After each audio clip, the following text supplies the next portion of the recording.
Story 1. The Stranger Who Knew Too Much. It started with a buzzing phone.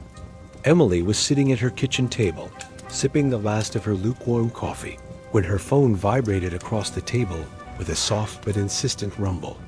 She wasn't expecting anyone. The message preview made her blink. "I like the blue pajamas better. You should wear those tonight." Her stomach twisted instantly. It came from an unknown number. She tapped it, rereading it twice, hoping maybe she was misinterpreting. No, it was clear. It wasn't spam. It wasn't a prank from a friend. Someone had just commented on what she wore to sleep. Emily lived alone in a small apartment on the 5th floor. No roommates. No neighbors she spoke to beyond a nod in the hallway. She got up and walked to the mirror in her hallway. Yesterday night, she'd worn her gray t-shirt and red pajama bottoms. But 2 nights ago, blue satin pajamas. She felt her skin crawl. She didn't reply. Instead, she turned off her phone, pretending for a second it would undo whatever had just happened. But it didn't stop. The next morning, another message. "You leave the bathroom light on every night. That's smart. Darkness can hide awful things." This time, she called the police. They were polite, but not exactly helpful.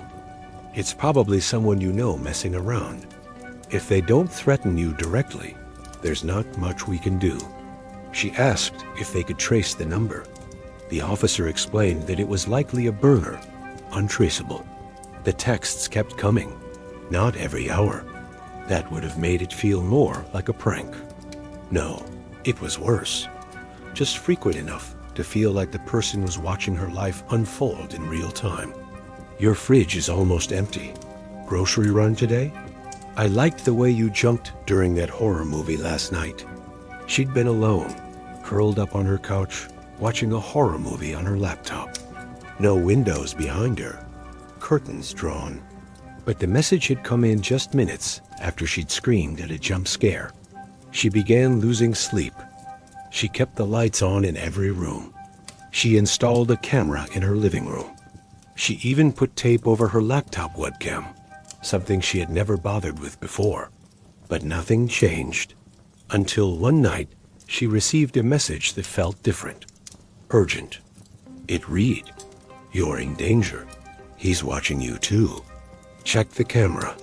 Her heart was racing as she opened the app connected to her living room camera. Nothing. Just her couch, her bookshelves, her lamp still flickering like always. Then, just as she was about to close the app, a movement. A man stepped into frame, not facing the camera, facing the wall, like he was listening. Then, he slowly tilted his head, not toward the camera, but as if sensing something else entirely. And then he walked out of frame. Emily screamed. She called 911 hysterical. "There's someone in my apartment." The operator kept her on the line as officers were dispatched. She barricaded herself in her bedroom, trembling. The text stopped, but the waiting didn't. The knock on her door 30 minutes later was like thunder. The police entered, searched everything. But they found no one, no forced entry, no signs of a break-in. Just one strange detail. In the hallway closet, a section she rarely opened, they found a blanket and a small pile of food wrappers. Someone had been living there. Emily moved out 2 days later, changed her number, quit her job and left the city. But once 2 months later, while unpacking in her new place, her phone buzzed. New number. Just one line. The blue pajamas again. Good choice. Story 2. The Basement Window. Liam had never liked basements.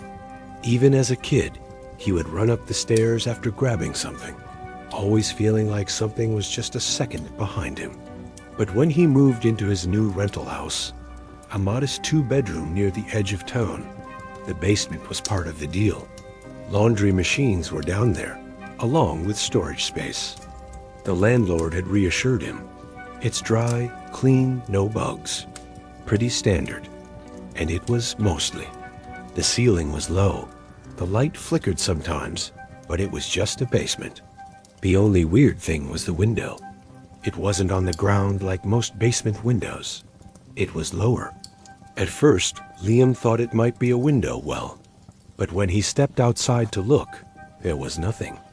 No opening, no grate, no exterior sign that a window even existed there. From the outside, it was just solid concrete. He knocked, nothing. But from the inside, you could see the glass. And at night, you could see something else. A faint light. Not streetlight glow, not moonlight. Something dimmer, more yellow. Like a single bulb in another room. At first, Liam thought maybe it was a weird reflection. Maybe the wiring was bleeding through from somewhere else. But the light didn't move. It just stayed. Every night. Same level. Same color. Same window. He brought it up to the landlord. The guy laughed. "What light?" "There's no light source down there. It's probably your imagination. Those basements play tricks on people." Liam dropped it for a while, until one night, doing laundry at 11 p.m., he heard a noise. A tap, then another, coming from the window. He froze. The tapping stopped. He stepped closer, heart pounding. That's when he saw it. A shadow on the other side of the glass. A shape, not clear, but unmistakable. A person, standing, still, watching. Liam dropped the basket and ran upstairs. He barely slept. The next day, he called the landlord again. "There's someone behind that window," he said. The landlord hesitated this time, then quietly said, "There's nothing behind that wall. That window was part of a remodel decades ago. It doesn't go anywhere. I swear." But Liam couldn't stop thinking about it. He started checking the window every night. Sometimes nothing, but sometimes movement. Just a blur, a flicker, like someone was pacing. Then came the whispering. He thought it was pipes at first. Old house creaky plumbing. But these were words, muffled, low, too soft to understand but rhythmic, like a chant or a conversation. He recorded it once, played it back 100 times. Always the same conclusion. Someone was speaking through the wall. On impulse, Liam bought a stud finder and began tapping around the basement wall. Eventually, he found a spot near the window that sounded hollow. He marked it, drilled. What he found didn't make sense. Behind the drywall was another layer, and behind that, brick. Fresh, recently placed, as if someone had sealed something. A space, a room. He stopped, called the landlord again. No answer. He called a friend instead. They came over the next night with tools. Together, they chipped away until they exposed what looked like a small crawl space, no more than 5 feet deep. But it wasn't empty. There were blankets, a mattress, empty cans of food, and photos. Dozens of photos. All of Liam, sleeping, cooking, watching TV, all taken from inside the house. But worst of all was the final photo, placed neatly in the center of the crawl space. It was a picture of Liam at the basement window, from the other side, staring back at himself. Except he had never stood there. Not like that, not at that angle, and not with that look in his eyes. He burned everything that night, didn't sleep, moved out 3 days later. The landlord never answered another call. Liam filed a police report. The crawl space was sealed again. But sometimes, late at night, Liam wakes up in cold sweat. His new apartment has no basement. But last week, he heard a faint tap on his bedroom window. And when he looked, there was no one there. Just a faint yellow glow fading slowly into the dark. Story 3. Room 209. There's a hallway in the old hospital that the nurses avoid. Not because of ghosts, not because of urban legends, though there are plenty of those, but because of room 209. Officially, it's storage now. A locked room, used to hold broken beds and old monitors no one bothers to fix. But unofficially, it's never truly empty.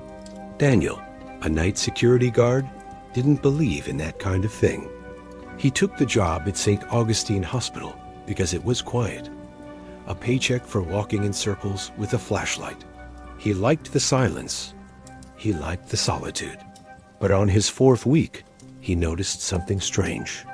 On the monitor feed, room 209's light would turn on, always at 3:11 a.m. every single night. It was subtle, just a flicker at first, then a solid glow. The camera for that room was grainy, low-res, and colorless. He figured maybe it was just a glitch. Old system, nothing to worry about. But the following night, the feed did more than glow. He saw movement, a figure, too blurry to identify, standing by the window, facing out, not moving, just there. He called the maintenance guy. "Hey, who's in room 209? The guy laughed. "No one. That door's bolted. Hasn't been opened in 2 years?" Daniel asked for keys. "Not possible," they said. "That wing's condemned. Pipes busted behind the walls. Unsafe." But Daniel checked anyway. Walked down the hallway at 3 a.m., past the ICU, past the elevators that hadn't worked in years. The closer he got to room 209, the colder it became, like the air was being pulled in. He stopped outside the door, tried the handle, locked, as expected. But then, from the other side, a knock, deliberate, calm, 3 knocks, then silence. Daniel stepped back, heart pounding, but nothing else happened. He walked away, told himself it was a rat, the wind, something explainable, until the night he saw her face. The monitor blinked on again at 3:11 a.m. The figure was there, but this time, closer, much closer, right in front of the camera, pale face, eyes too wide, lips parted, like she was whispering. But the feed had no sound. She raised a hand, tapped the lens. Then the screen went black. Daniel rushed to the hallway. Ran, really, flashlight trembling in his grip. When he reached room 209, the door was wide open. Inside, nothing but dust, peeling paint, and a single overturned chair. No figure, no glow. He reported it. His supervisor said he was overworked, told him to take a few days off. But Daniel couldn't stop. He went back, reviewed old tapes, hundreds of hours of footage. He found her again. The same figure, the same time, every night, for months. Always at 3:11 a.m. Always alone. But then something changed. One night, she wasn't there. The monitor stayed dark. No glow. No movement. Daniel waited. Nothing. He stood, walked the halls, went to the security room bathroom to splash cold water on his face. And when he came back, she was on the feed, but not in room 209. She was in the hallway, standing, still, head tilted, looking directly into the camera of the very corridor Daniel had just walked through. He froze, slowly turned to the hallway window behind him. Nothing, but the monitor? It showed her closer, closer still, until her face filled the screen. Daniel slammed the monitor off, quit the job that night, never went back. Years later, he got a message from a nurse he used to chat with. Just a screenshot from a recent feed. Room 209. At 3:11 a.m., the same figure, the same face. Except this time, she wasn't alone. A second figure stood behind her, pale, male, staring at the camera too, wearing a night security uniform.